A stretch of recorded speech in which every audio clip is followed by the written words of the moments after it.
Welcome to the very first premiere episode of Rewind Heroes. I'm your co-host, Greg Compton. And I'm your other co-host, Dan Gaines. This is going to be your weekly video podcast where we talk everything entertainment, from movie news and rumors, music, books, pretty much anything we deem to be cool and awesome.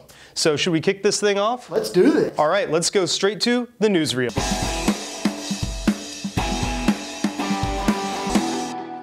Well, to kind of get things rolling, this is probably going to be a little bit more of a Star Wars heavy premiere episode. You can kind of see our shirts. We're a little bit of fans. So to kind of talk about a news story that hit the air this week was involving Star Wars Rogue One. There was a story that came out that there's a new Lego that was leaked, and it was showing things from Star Wars Rebels. It was showing Force Awakens Lego sets, but one of the others that was kind of teased was for Star Wars Rogue One. And in that picture, it was actually showing the Slave One, which then kind of begs the question, is Boba Fett going to be in Rogue One? And if he is, at what extent? So, Greg, I'll kind of turn it to you to kind of get us going here.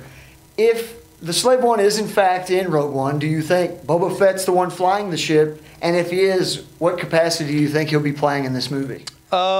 It's interesting. I do think he would be in it. I don't see anyone else flying that ship. He's definitely around in this time period, working for anybody, so who knows who he works with. I don't see him being a major villain as much as a complementary piece, because we know Darth Vader is going to be in this. A little more nimble, a little more action-ready Vader that you've never really seen. Right. So, yeah, I think he'll be in it. And I don't know about you. I'll ask you this. Do you kind of prefer this over an actual Boba Fett film? Because I heard they might nix that, and to me, I think I'm okay with that. Yeah, I completely agree. Because when I heard this rumor, to me, it makes a lot more sense. I mean, there was a ton of criticism when Attack of the Clones came out that, you know, we saw Boba Fett as this 12-year-old kid. Mm-hmm. It took the mystery away from the character. So by making Boba Fett in a movie that's not all about Boba Fett, we don't need to see behind the mask. I mean, this is a character that he's cool because he's mysterious. Yeah. So to me, it gives it an opportunity to do some really cool things with the character. Mm-hmm. And like you said, who knows, maybe he's working with the rebellion. He has no allegiance to either side. So they can kind of do some fun stuff with that where you don't know if you should trust him or not. He's a bounty hunter. Mm-hmm. But overall, I think this is a way better route to go than doing a Boba Fett solo film. Yeah, I think the character had so much mystique, and in a way, I think during the prequels they kind of killed that. They showed so much, and seeing who he's based off of, seeing the. I don't want to see his face. I don't want to know what he looks like. I don't want to hear him talk too much. I just kind of want to see this character be mysterious. Yep. Not really be able to figure out his motives, not figure that he's got dead daddy issues or anything like that. You know, I just want him to come in, do some really crazy stuff. Kind of wonder if you could sway him with money, which side he'll turn to if he stays with the side he's on. And I think maybe a full movie would be a little too much. Yeah. I don't think the character was ever meant to be a full-length feature film type character. I mean, that's the glory of Star Wars, is you have these characters. We know names of characters that are in scenes for 3 seconds, so why do we need a guy that literally wasn't, I mean, if you look at his original screen time, there was nothing. No. So, I don't know, I think that it gives a great opportunity, and like you said, Darth Vader, I think, will serve as the primary villain, which is what it should be. But they can do some cool stuff with him. Yeah, I agree. But I guess we'll find out this December. We'll see, and we'll be covering everything we find out about it. Absolutely. So the next news is Guardians of the Galaxy Volume 2. Absolutely. Script is a lock, right? Yes, it is. And what's even better is the following picture from Chris Pratt that he posted. Yep. Zoe Saldana posted a few as well, and James Gunn, but I love this. This is already getting you just amped for it, you know. Star-Lord is back. And so is his awesome mix, too. First question, though, is there's a rumor, I don't think, at least as we're recording this, they haven't confirmed, but Kurt Russell could be cast as Star-Lord's dad. Now, to me, I think the guy in Big Trouble from Little China that pretty much saves Kim Cattrall. I mean, well, he's the doofus in it, but that character, what was it, Jack Burton, I think's his name? Yeah. Perfect dad for this. I mean, just that actor. I mean, Snake Plissken, come on. That's your dad, Escape from L.A., Escape from New York. I think that's a perfect fit. I think I do, too. And when I heard that rumor, I didn't even care who Kurt Russell was playing. The fact that he was going to be in a Guardians of the Galaxy movie, I loved. Yeah. But then to find out he's going to be Chris Pratt's dad, again, not confirmed. We're totally just going off rumors. Mm-hmm. But if that's the case, I think it's going to make the second one that much better. I mean, it's going to be a great addition. And kind of, I know you teased the music. I just wanted to say, when we look at that picture, the music was another character in that movie. Totally. I mean, that's what is great about this whole world of the Guardians of the Galaxy. So to have Kurt Russell involved, I'm all on board. Yeah, and speaking of that, I mean, when I saw this picture with Chris Pratt, I looked through some of the comments. Yeah. There's comments, oh, they're so happy the movie's coming out and it's getting ready to be shooting. But the big one was everyone saying, I wonder what's on that tape. Exactly. I think everybody's wondered that. And, you know, every song in the original one is integral to a part of the movie. Yep. Now, we decided we'd go ahead and make our own version of what would be on your awesome mix. What would you like to see in the film? And I kind of put some parameters. If Quill was, if he left Earth in the late 80s, I can't remember the exact year, I think maybe 88, something there. So let's say you can't put a song newer than 1988 on there. And I mean, this is a cassette. You know, I remember we could do mixtapes with 90-minute cassettes, but let's go with a 60. So it has to be less than 60 minutes of music, and it has to be earlier than 1988. So, and also, James Gunn had said a lot of the songs that he chose, he didn't want anything to be too on the nose, too sci-fi. So, true, you know, that's the thing. There's a lot of juxtapositions with the first one, Hooked on a Feeling during a prison scene. I mean, but it works perfectly. So anyway, let's pull them up, and we'll take a look at what we would have chosen for our own version. So here's mine, and you can take a look at it. The very first song I have is Good Times, Bad Times by Led Zeppelin, followed by Shoot to Thrill by AC/DC, because I think any action scene would be perfect with those two songs. Then I've got kind of what I call the Disco Stones era. Real quick, I have to interrupt you because what's funny is Greg and I did not sit down and do these together, but you'll see that we have a lot of the same bands and artists on this list. So we were in the same mindset. So we're seeing what comes up here. I mean, now I went with Disco Stones, as I call it, the Rolling Stones, Worried About You, which would be, it just has that feel of a song that you would see in this movie. Of course, Billy Idol's perfect. So I've got Dancing with Myself. I've got Need You Tonight by In Excess. I think you've got to have In Excess if you're going. Mine's more 80s and 70s, so I'm kind of leaning at, you know, hey, his mom made this mix later. You never know when the one came to be made. So I've got Joe Cocker's Feeling All Right, because that would be perfect, especially if there's a torture scene or something. That'd be the best song in the world. Call Me by Blondie. Twilight Zone by Golden Earrings, maybe a little too on the nose for the whole thing, but it is such a good song. Spirit of the Radio, because how do you not put Rush in a geek-centric movie? Soul Love by David Bowie, and really the reason I chose Soul Love is James Gunn said he was thinking of putting another Bowie song on. He would be the only artist that has been on both, and you know, sadly we lost him a few weeks ago, and you know, his catalog music, it's amazing. There was even rumor that they were writing a scene for him that he could have been in this film. Really? I don't know if you, yes, which they've now had to nix. Oh, man, and that's a shame. And they'd written a song in from the Ziggy Stardust album, which is where Moon Age Daydream for the first soundtrack was on. So I started looking at it. I'm like, what would be the song? Well, Suffragette City will probably be the song, but it might be a little too on the nose. Everyone says Starman and Star, which I don't know if you're that familiar with that album, but those songs I think are really too on the nose. But Soul Love has that kitschy, moody sound that the original soundtrack had. So I'm going with that. I'm adding that in there.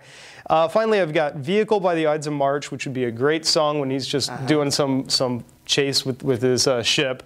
I went with Queen, but I didn't go too obvious. I went with Seven Seas of Rhye, which is very, when you hear it, and if you haven't heard it, listen to it. It's very fantastic sci-fi-ish. Then, of course, Fleetwood Mac, Go Your Own Way. And I had to add Journey's Don't Stop Believin', because I think that is the song, right? That everybody, at least now, thinks of 80s, they think of that song. So that's my list. Dan, what do you have? Yeah, and that's what I was going to say. I'm not going to go through every song. I'm just going to kind of highlight. If you haven't picked up on this yet, Greg's going to be the music guru of the group.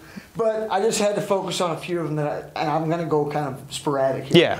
One, for example, that I thought would be an interesting one in Guardians is Pour Some Sugar on Me. Maybe we can have a love romance scene for Groot. How interesting would that be if we had that song playing? I thought of that. And then if you think Crazy Train, I mean, that is screaming Drax the Destroyer all over the place. Yeah.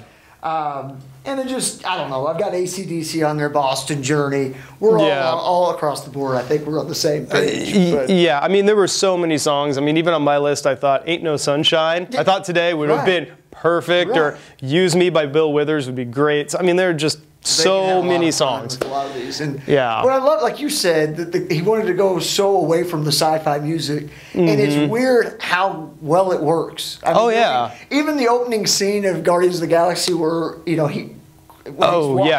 singing and he's singing it. It doesn't fit what you're visually seeing, but for whatever reason it works. Yeah, that song from Redbone. I think that's just amazing about the Guardians movies. Yeah, and so we'll see what's on the actual set list, and when that comes out, we'll kind of look at ours and see if we hit anything on the head. It'll be fun to finally see what's on that list. If between two of us we get one or two songs, I feel like we've had a win. God may go way off the board on this. Oh, I know. I mean, I just keep thinking Take On Me by A-ha, Hungry Like the Wolf. I mean, there.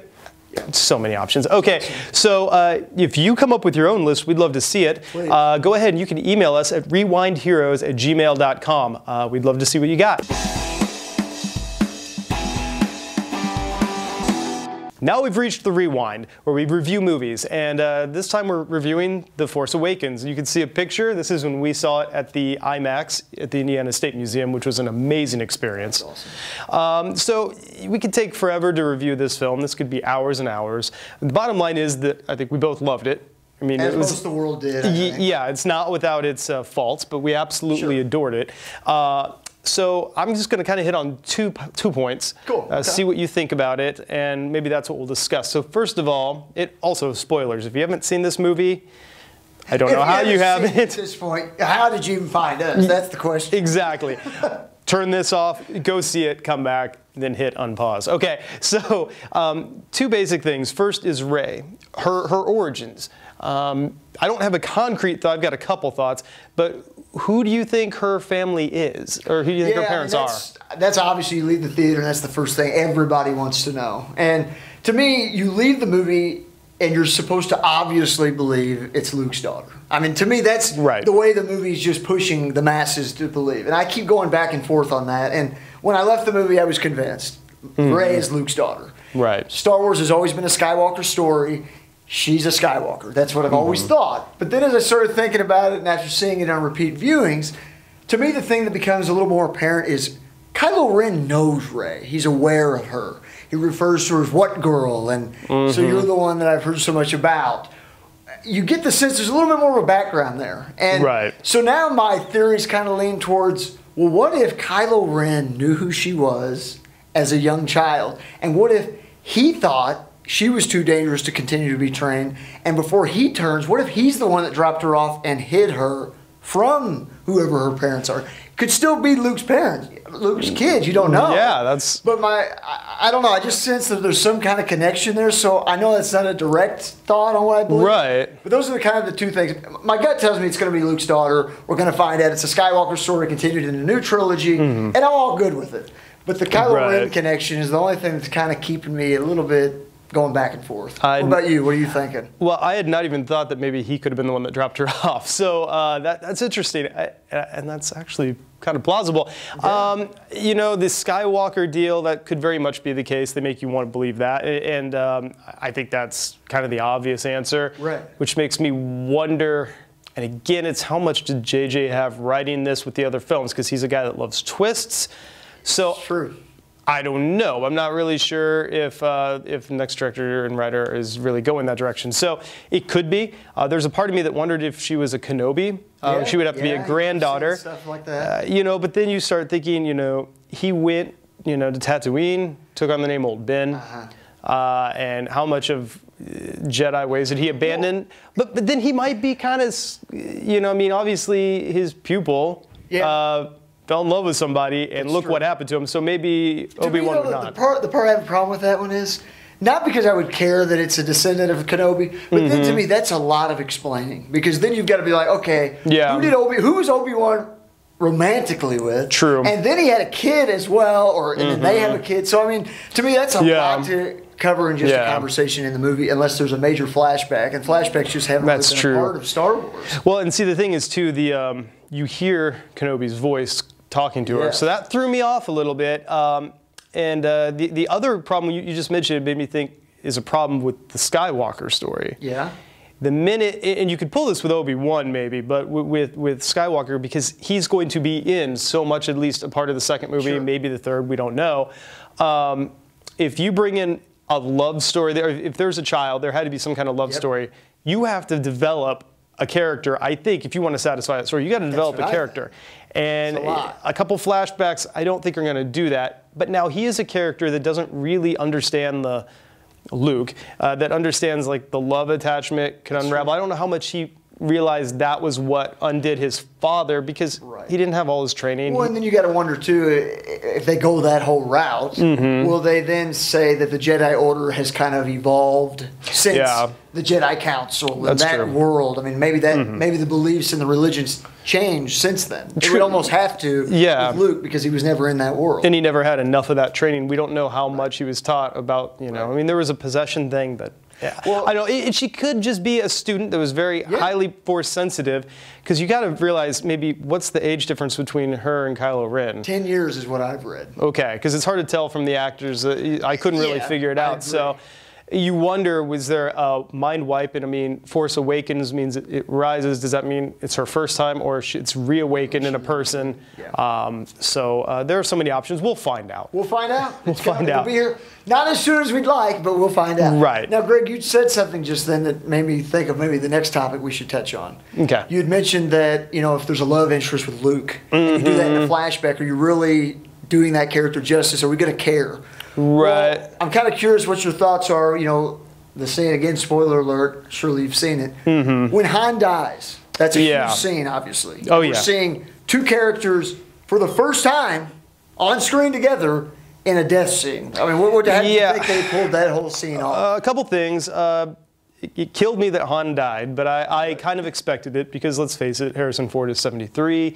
He vehemently did not want to come back to this franchise forever. And always wanted his character killed and Jedi. Exactly. He always wanted to kill him there. So how do you get him? Well, you get someone like J.J. Abrams on board, who's a fan but is well known to write good storylines. So you got J.J. You got a boatload of money. That's also how you get it. You tell me, I'll give you your death scene, I'll make you the major character in this film, and you don't have to mess with the other ones. So I expected it. It was more a matter of how. Now, to me, originally, when I was watching it and then I saw the Starkiller base, I thought, okay, Han and Chewie, Thelma and Louise moment, yeehaw, yelling a yeehaw maybe one last time, and just blowing that thing to bits. But then I also thought, then there'd be no more Falcon. And you can't have the best pilot, Poe Dameron, around without having him take the controls. He has to fly it. I agree. The Millennium Falcon at some point. So the death itself I thought was expected, but you're right. You know, you're jumping into a world 30 years up. And you just got to figure out that there are going to be a lot of things, like people have kids. That's normal. But to find out, oh, you've got a kid, and there's this, he turned bad, and there's all this baggage. It was a lot to digest. To me, if I'm going to, and I also understand that, you know, and JJ said, if you want a villain to truly be as diabolical as Darth Vader, you have to do something big. So Kylo killing a main character is beloved, that's the way to do it.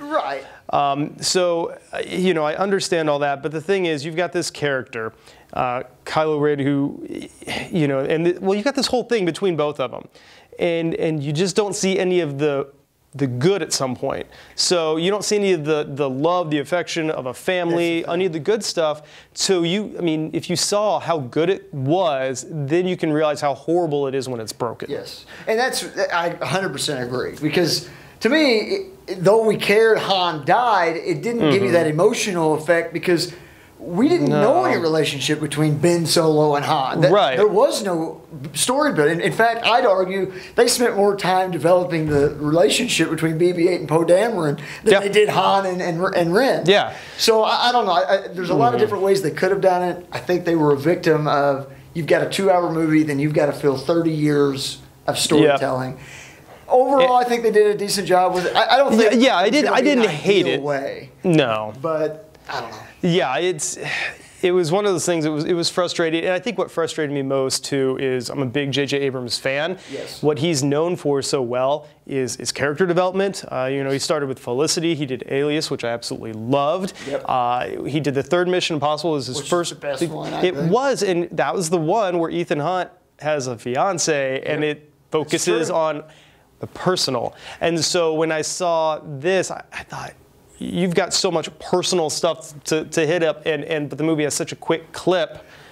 even if it's a flashback, like the Michael Douglas, like reverse time kind of effect from Ant-Man that was so good, something to make us care. I agree. And that was if there's any failure, it's that we didn't really care about that relationship. Right.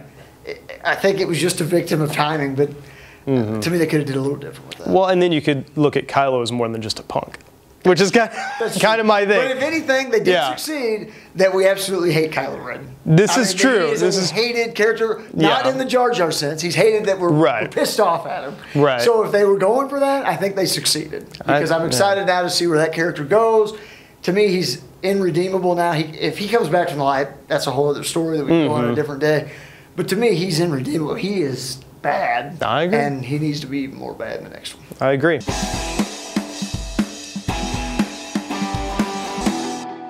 All right, now we're back with some recommendations. I've got two. I think you've got one. Yeah. And this is just kind of pretty much anything that we think is cool that maybe other people haven't noticed. Yeah. So the first one I'm going to have is a band that's fairly obscure. I turned you on to them recently. Yeah. They're called the Dirty Guv'nahs. Music, man. He loves music. I do. And these guys are phenomenal. Unfortunately, they broke up this year because they just couldn't break it national, but you can get all their albums on iTunes. They are phenomenal. It's more of a southern rock. I call it a southern rock version of the Rolling Stones. I mean, these guys did not write a bad song on any of these albums. You could play them straight through, and you just are stunned that you know that they haven't made it, but Justin Bieber's have. So I don't know. It's just wrong with our world. Greg. It's so wrong. The Dirty Guv'nahs should have been elected awesome in music. So that's my first one. Cool. What do you got? Yeah, mine for some of you is probably an obvious recommendation, but I know there's still a lot of people out there that you haven't tuned in yet to Star Wars Rebels. Here we are. We just started the second half of the second season, and I'm telling you, this show is incredible. It's got all the magic. Thank God Force Awakens captured it as well, because this was our first glimpse really into the whole Disney world of Star Wars and canon. And they do. I mean, all the characters are great. They've done a great job developing the characters. If you haven't seen any episode, at least do yourself one favor and check out the mid-season, second season trailer. And I'm telling you, if you can watch that and don't want to watch the show, then it's not for you, because that tease, I don't know if you've seen it, but that trailer jam-packs everything that's coming up, and it looks amazing. Sounds great. I'm a few episodes behind, but I've been following it. I was actually not a fan of the first show, The Clone Wars. Off and on, it just didn't quite do it for me, maybe because I wasn't a prequels fan. I agree. That whole era just, it doesn't have the same Star Wars feel. No. Whereas Rebels is taking place 5 years before A New Hope. Right. I don't know if all the characters are going to make it. We'll see. Yeah. But you got to check it out. This one, fires on. And maybe it's because I was 4 when I went to Return of the Jedi. So the original was my thing. So that could be it. So that's what you got on that. Yeah, that's what last one I've got a TV show. I don't think we've ever really talked about it. There's a show. It's called Outlander, I'm sorry. And it is on Starz. Okay. I think you can also, if you don't get Starz, you can get, I think the Blu-ray's out now. Cool. Season 1. Very cool. As I'm talking now, my wife and I just have 1 episode left to go on season 1. It was a show that we just heard about. So one night we're like, let's start a new show and let's just see. Totally surprised. And it's a show I think you can get into, men can get into it, women can get into it. It's got adventure, it's got the romance, it's got everything. The basic plot is a woman it's 1946, follows a woman named Claire, recently married. Her husband's back from war. She was a war nurse. And they go off, I believe it was a honeymoon. They go into Scotland. Okay. And during one day, she goes and she touches these ruins, or these stones, kind of like, I cannot remember, forgive me, I cannot remember the name of the actual ruins it is. Okay. But they're set up kind of like a Stonehenge thing. She touches one, she blacks out. She wakes up 200 years ago. Oh, wow. So all of a sudden, you're in an area, that's all of a sudden being rampaged by the Redcoats, which, I mean, Britain owns this land, but there's a lot of fight between them and the native Scots. And so then she has to figure out she's not really dressed appropriately. I can imagine. And she's brought into a castle with this clan of this entire clan of people. There's more than that, but a working castle. And how you keep your wits about you. She meets someone that she's very interested in, doesn't know she'll ever get back home. So there's the love conflict of having a husband. Now, one of his relatives is a not so nice person in this world that she meets. And his is a spitting image almost, except for he has long hair. I won't go into it, but the guy is absolutely the complete opposite of her husband. There's also the love interest in this thing, and really the fact that how much time and culture changes. So 200 years ago from even the 40s, and there's been such change then, but she's seen as such a strong woman, as such a thinking on her own. You know, there's the, are you a witch, all this, because she has this medical knowledge. She helps people out as a healer, but it also, you know, maybe be able to figure things out fighting the church a little bit with things. It's really interesting. Will she get found out? How does she get back? Does she want to get back? It's a really cool show, and I think it's 16 episodes. So I would totally say check it out. You should take a look at it. It's very cool. Awesome. All right. Well, that's our show, guys. Thank you so much for watching. Be sure to check us out next week. Again, I'm Dan Gaines. You can find me on Twitter at Dan Gaines. I'm Greg Compton. You can find me on Twitter at gcompton007. I'm also a Bond fan. Nice. We'll get into that later. But yeah, that's our show. So until next time, be kind. And please rewind.